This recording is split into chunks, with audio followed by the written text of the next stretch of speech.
Hey guys, what's up? So we just had an official server update and it's patch 1.7.32.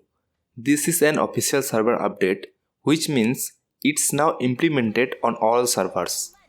It's a huge update. First on our list is Louis.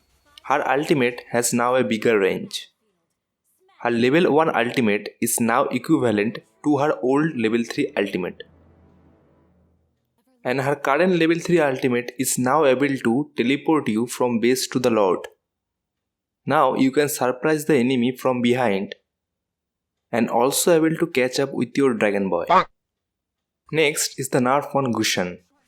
Her enhanced basic attack now has a weaker damage and they also slightly lowered the damage to his second skill. The developer said he was dealing scary damage even without recalling his daggers. So they had to tone him down. Now Gusion will say, "My daggers hit." Next is the adjustment on Eve. They shortened his ultimate range to compensate that. They give CC immunity to his ultimate, increase the immobilize effect and lower the cooldown by 15 seconds and added more damage to his first skill. I think Eve user will not be happy with this. Are you? Next is the buff on Leslie. Her passive will now always deal 2 damage even if it is not a critical strike. This damage is also adjusted so that she can rock in the early game. Now squishy heroes with Wind of Nature like. Next is the buff on Granger. They added more damage to his first skill against the jungle creeps. So Jungler Granger is back again. Next is the nerf on Atlas. They lowered the defense stats from his passive skill, that's minus 20 points at max level. Next is the adjustments on the Odette. Now you can dash after casting ultimate like this, and if you use flicker, you can dash 2 times, so you have one more chance to avoid it getting cancelled. Next is the nerf on Faramis. His ultimate will lose its effect on allies if they move away from Faramis, or vice versa. To compensate that, they added more damage to his second skill while lowering the cooldown of his first skill. Next is the buff on Hurley. They lowered the cooldown of his second skill and he will lose all the movement speed boost if he returns to his hat again. Next is the nerf on Marisha. They increase the cooldown of her first and second skill in the early and mid stages of the game. Cooldown remains the same in the late game. So no more annoying scary Teddy in the gold lane. Next is the buff on Xborg. They increase his base HP and armor which will improve his early game survivability. Next is the buff on In. He now gets more defense stats while inside his house. That's an additional 20 to 30 points of defense.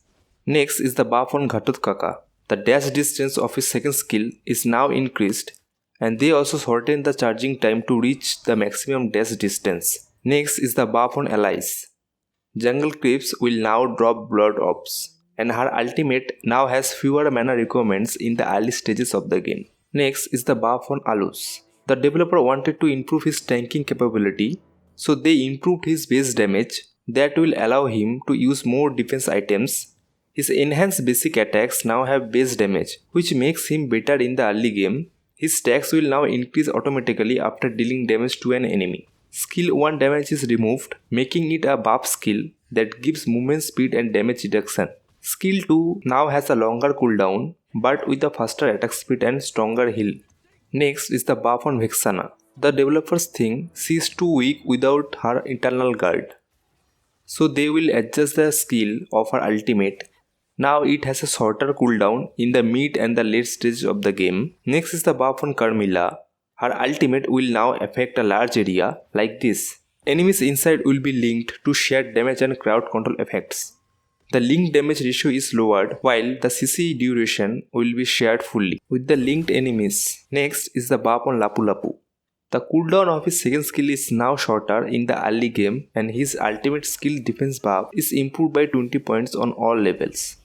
Next is the buff on Fedrin. His crystal energy is now easier to control because of the new features where it resets its decay timer each time you gain combo points. That means you can hold on to your crystal energy if you keep adding combo points. The damage from his ultimate is slightly lower, but in exchange the heal ratio from his ultimate damage is double. This means he will get more HP when using his ultimate on an enemy. Next is the buff on Khalid. His first skill now has a pull effect like this. Damage is lowered but the skill animation is faster. His enhanced basic attack now has a faster animation and a longer blink distance, and he ends up much closer to his target. Slow effect is added and its damage is improved in the early game. Next is the buff on Jask. Shorter cooldown on his first skill but no more cooldown refund if the spawn is killed. His third skill now has a faster casting time and its nightmaric clones now are arranged like this. Damage is lowered because the developer said his third skill is more of a crowd control skill. Next is the buff on Edith. Her passive skill now deal more damage to minions.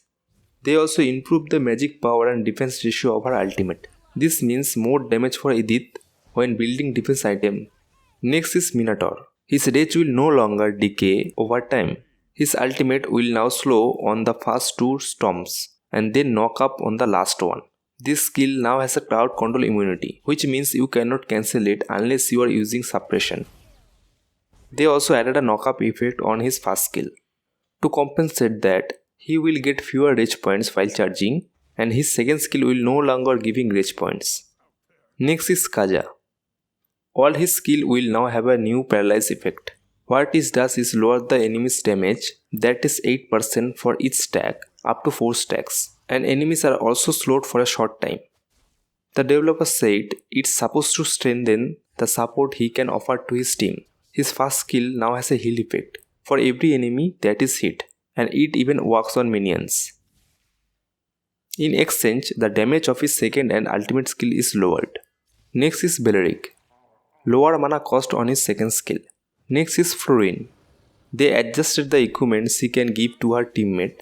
It now grants 5% adaptive attack stats to the owner, and once it upgraded, it adds 10% physical and magical lifesteal. But that's not all.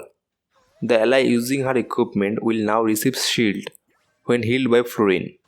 And once upgraded, the shield will increase while giving movement speed. Next is the buff on Baxia. Her second skill now has a shorter cooldown. In the late game, they further improved the life draining effect on his passive from 30 to 50%. He is now a better counter pick against the shield and heal based heroes. That's all for this video. See you in the next part where I will discuss about other changes. So are your main heroes affected? Let me know in the comment section. Stay safe and thanks for watching.